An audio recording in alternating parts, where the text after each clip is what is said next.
Before he became the Buddha, before he found enlightenment under the Bodhi tree, Siddhartha Gautama lived many lives. Sometimes he was human, sometimes he was an animal, sometimes he was a king, sometimes a beggar. In one of his past lives, the Bodhisattva was born as a monkey. He ruled over 80,000 of his fellow primates as their king. They lived in a lush, dense forest on the banks of the river Ganges, where the mango trees were always heavy with ripe, delicious fruit. The monkeys would always make sure to pick the fruits that were growing on the branches directly over the river first, so that they wouldn't fall in and float away where they could be discovered by humans. But one of these mangoes escaped their detection because it was covered with leaves. Slowly, over time, the fruit matured and ripened. When it was heavy enough, it broke off of its stem and fell into the river and was carried away by the current. It floated downstream until it was caught in a fisherman's net. The fisherman took it out and brought it to the palace of King Brahmadatta of Benares. Brahmadatta tasted the mango and was enraptured and overwhelmed by its sweetness. He ordered a group of royal foresters to accompany him to find the tree where the mango came from. Because the monkeys were so busy chattering away, they didn't notice the humans that had suddenly gathered down below. Brahmadatta was incensed.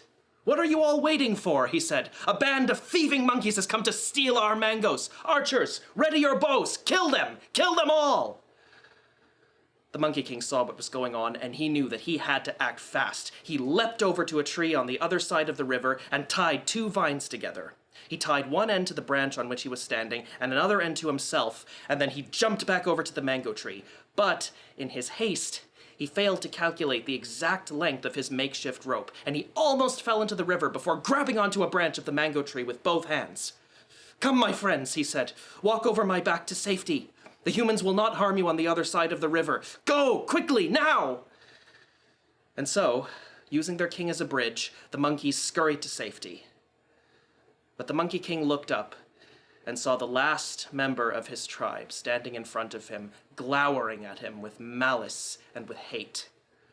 This was the monkey who was destined to be reborn as Devadatta, Siddhartha Gautama's sworn enemy.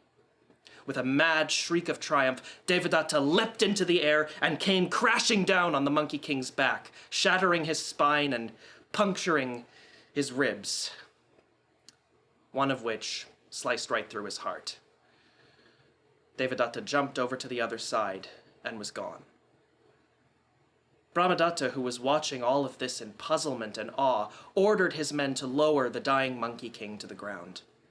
He knelt over him and he asked, "Who are you to these creatures? Why did you risk your life for them?" And the Monkey King said, "I am their leader.